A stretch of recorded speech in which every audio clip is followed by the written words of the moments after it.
Se a gente tá falando sobre evolução, sobre a nossa forma evolutiva e por aí vai, né? O que que o Chico te dizia sobre os suicidas, as pessoas que tiram a vida? Como a gente pode aprofundar um pouco mais sobre isso?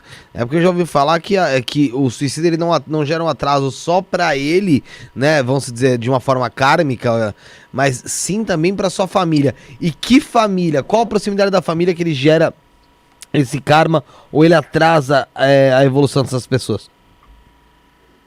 O Chico vai nos dizer, por exemplo, que o suicídio é um problema muito complexo, que ele envolve toda a família do suicida, porque o suicida ele não vai tirar a própria vida sozinho, no sentido de ser responsabilizado sozinho pelo ato infeliz.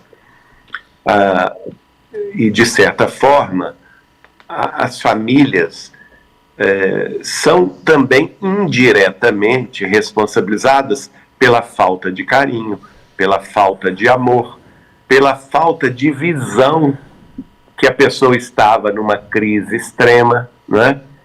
Quantos de nós passamos, chegamos e saímos de casa sem nos aperceber das dores íntimas dos nossos familiares? Então a gente tem que prestar atenção em relação a isso, para que a gente não seja amanhã responsabilizado pela inércia, pela falta de atenção, pela falta de amor para com os nossos familiares terrestres.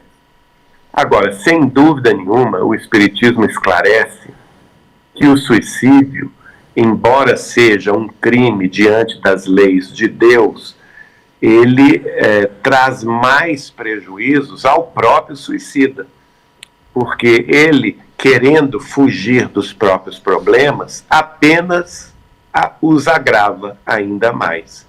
Porque não existe o fim da vida. O fim do sofrimento que ele atribui ao fim da vida, ou fim da experiência corpórea, não existe.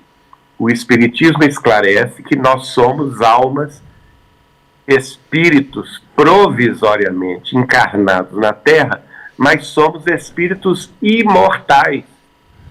Nós nunca vamos acabar. Nós estamos num processo de evolução gradual e progressiva. Então não adianta nós acharmos que, atentando contra a própria vida terrestre, destruindo o nosso corpo, que nós encerraremos o nosso sofrimento, porque nós simplesmente vamos mudar de roupa. Sim. O que é o corpo físico? É uma roupa. Sim, é uma uniforme. É um uniforme. Assim como todos os dias a gente vai, toma banho e troca de roupa, não é? A passagem da morte, da transição para a vida espiritual, é simplesmente isso, é o banho da mudança de plano, não é?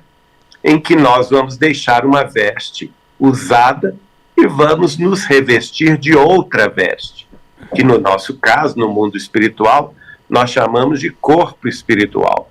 Mas qual que é o problema do suicida? O corpo espiritual humano, e se a gente for aprofundar neste assunto, nós temos 7 corpos.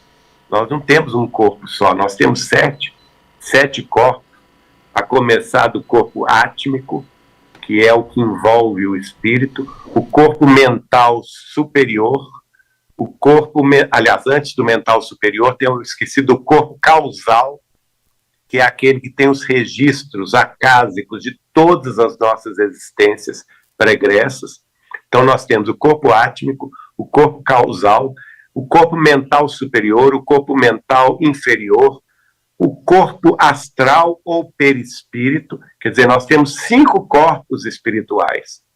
E depois os corpos terrestres, que é o duplo etéreo e o corpo físico.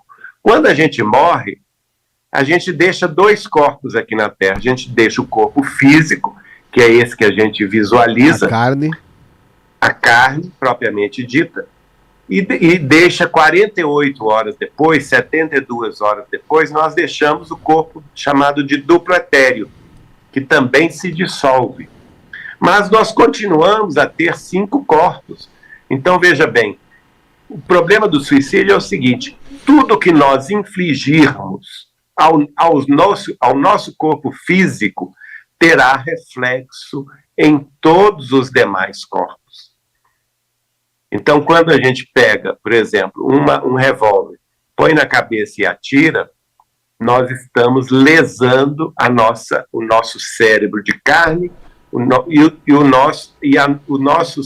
nossos veículos, os nossos órgãos perispirituais, cerebrais, que expressam a manifestação da nossa mente. E aí nós ficamos no mundo espiritual à maneira de pessoas provisoriamente retardadas ou provisoriamente dementes pela dissociação dos centros de força da mente, dos cérebros perispirituais. Uhum. E é por isso que às vezes nós precisamos de uma reencarnação de choque, né, para recompor os nossos corpos, e renascemos, por exemplo, com o problema da síndrome de Down, ou renascemos, por exemplo, com o problema da hidroencefalia, né? Sim. E assim sucessivamente. Ô Geraldo, voltando agora novamente para as previsões de Chico, teve também determinado programa que parece que você disse que ele te disse, não sei, em uma previsão, em alguma conversa, que o Brasil ia ser invadido e dividido em 5 partes. Não, isso não se durará mais, porque isso aconteceria se o mundo entrasse numa terceira guerra mundial. Até aquela data. Até o ano 2019. Como isso não ocorreu, então eu não creio que isso vá ocorrer ainda. Entendeu? Porque o Chico foi muito claro comigo a dizer que depois de 2019, se a gente não tivesse a guerra nuclear, isso não ocorreria. Então, agora, eu ainda acho, estudando mais profundamente as entrevistas de Chico Xavier, tanto gravadas em vídeo quanto em livros e também em jornais, que nós ainda receberemos 900 milhões de emigrantes de outras nações, mas não por guerra, mas por algum evento cataclísmico que deve ocorrer no hemisfério norte do planeta Terra. Entendi. Você tem uma pergunta no chat, superchat no chat, você conseguiu ver ou não? Quer que eu leio aqui? Tem sim. Eu vi aqui, é da Priscila Faria. Acaba encaixando no suicídio que ele estava falando agora há pouco. A pergunta veio um pouco depois dessa que eu te fiz, eu botava em cima dela pra gente não ter pulado o assunto. Mas faz a pergunta aí, Rafael. A Priscila Faria que perguntou aqui: suicida pode reencarnar na mesma família? Essa que ele deixou de forma drástica? É difícil, porque ele vai precisar de um tempo muito grande para se recompor, né? E agora, notem bem, ligando essa pergunta com o comentário do Rafael anterior, vejam bem, as famílias estão tendo cada vez menos filhos, e muitos estão, inclusive, não querendo ter filhos. Então, como que nós vamos reencarnar rapidamente? Está ficando difícil, a fila da reencarnação está cada vez mais difícil. Então, eu acho improvável que o suicida volte na mesma família, porque antes ele precisará ter méritos para tanto. Ele vai ter que passar ali por uma escolinha de novo, né? É. Né?